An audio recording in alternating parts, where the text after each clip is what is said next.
네, 올해 초 7살 아들을 때려 숨지게 하고 시신을 훼손해 냉장고에 보관했던 부천 초등학생 시신 훼손 사건 기억하실 텐데요.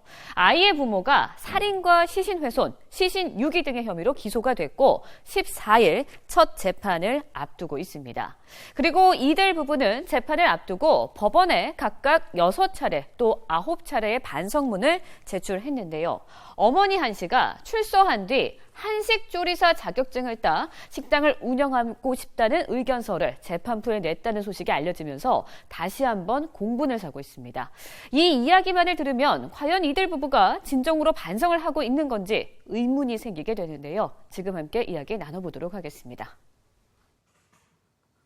일반적으로 반성문을 쓰면은요, 평생 속지 않은 마음으로 살겠다, 뭐 이런 걸 써야지 이게 정상이 아닐까라는 이런 생각이 들거든요. 거의 그렇죠. 뭐 그 절대 다수의 사람들이 그 강력 범죄자들이 그렇게 얘기하거든요. 희생자를 위해서 뭐 기도하는 더군다나 자기 자식 아닙니까? 그러니까. 근데 이 어머니는 제가 판단할 때 결론적으로 말씀드리면 죄의식이 없는 것 같고요.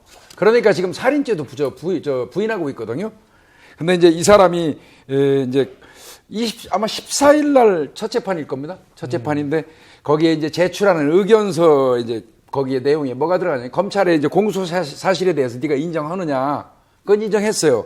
뭐 가족관계 기술했고, 본인의 장단점도 기술을 했고, 이제 향후 계획에다가 이제 내가 이 다음에 출소해서 한식당을 운영하겠다 이제 이걸 쓴 거죠. 그러니까 참 어떻게 보면 자기 자식을 살해해가지고 냉장고에 보관하는 시신을 훼손해서 그런 사람의 손으로 만드는 한식집에 누가 가겠습니까? 그거 무서워서 어떻게 먹겠어요? 그러니까요. 근데 뭐 더더군다나 이 사람들 그 사체 훼손하기 위해서 믹서기도 사고 청국장도 샀잖아요. 냄새 나지 말라고. 그랬던 그 한식 종류죠. 이랬던 사람들이 한식당을 그저 운영한다고 이렇게 얘기를 하니까 비판을 받는 거고요. 이 어머니가 또 웃기는 얘기했어요. 자기는 욱하는 성격인데 남의 말을 잘 듣는 성격이래요. 그래서 요번 사건도 남편이 시키는 대로 했다. 이제 심지어는 부부간에 책임을 전가하는 태도까지 지금 보이고 있어요.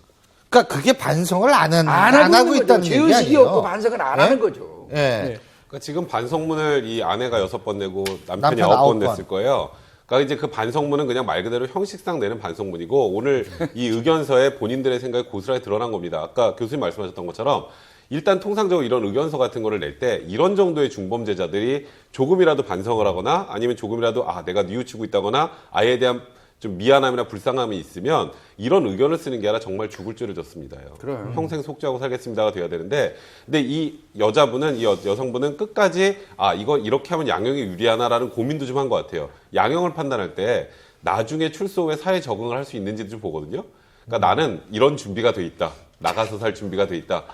그러니까 지금 자기가 그 생각을 할 때 반성을 하고 아이의 죽은 거에 관련된 생각을 하는 게 아니라 내가 앞으로 나가면 뭘 해야 되지? 내가 어떻게 하면 여기서 쉽게 나갈 수 있지? 그러니까 첫 번째로 나가서 이런 걸 하겠다는 거고 또 하나는 내가 죽인 게 아니라 나는 이렇게 말도 잘 듣는 편이기 때문에 남편은 고분고분 가만히 있었다. 그러니까 나는 범죄도 굉장히 낮은 수준의 범죄자니까 나가서 한식당 할 수 있게 선처해달라는 취지거든요. 저는 이게 오히려 재판 과정에서 굉장히 악영향을 끼칠 거라고 생각합니다. 공범이 아니라 종범이다 이거죠. 그러니까 그렇죠. 자기는 남편이 한 거고 나는 아니라는 거죠. 예. 아니 이런 거를 재판부가 이렇게 봤을 때 그러면은 이 사람이 이렇게 인생도 계획하고 있네 이렇게 받아들이진 않을 거 아닙니까? 그러니까 제가 말씀드렸던 것처럼 이거는 양형의 본인 생각하기에는 유리할 거라고 생각하고 썼을 거예요. 근데 지금 이 내용은 지금 여기 있는 모든 패널 분들이나 지금 보는 시청자분들도 다 화가 나잖아요. 판사도 똑같습니다. 네. 근데 저는 좀 다르게 보는 게요. 이게 굉장히 의도된 그 표현이라고 저는 생각을 해요.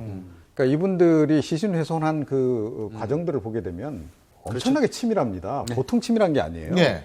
그러니까 이 사람들이 결코 뭐 이런 뭐 계산을 잘못하고 뭐 우발적으로 뭘 이렇게 쓰고 뭐 욱하는 성격에 뭘 쓰고 이런 성격이 전 절대 아니다라고 생각을 하고요. 그러니까 약간 나는 조금 살짝 좀 모자란 듯 보이는 것이 유리할 수 있다라는 생각을 했을 수도 있다. 오히려. 그러니까 그래서 살짝 맹하게 보이는 것이 오히려 유리할 수 있다.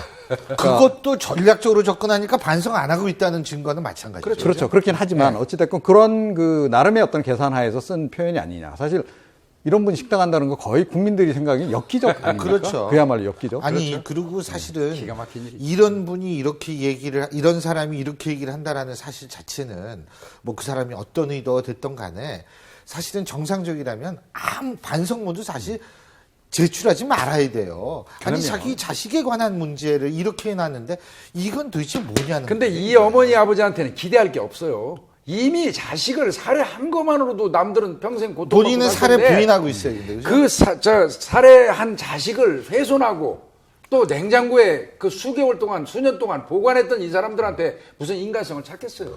아니 솔직히 정상적인 부모라면 설령 본인들이 살인을 해서 죽지 않았더라도 자식이 죽었다는 그 사실 자체만으로도 아, 죄책감을 그럼요. 평생 느끼지 않습니까? 아니 자식은 가슴에 묻는다고 그렇습니다. 얘기했습니다. 예. 예?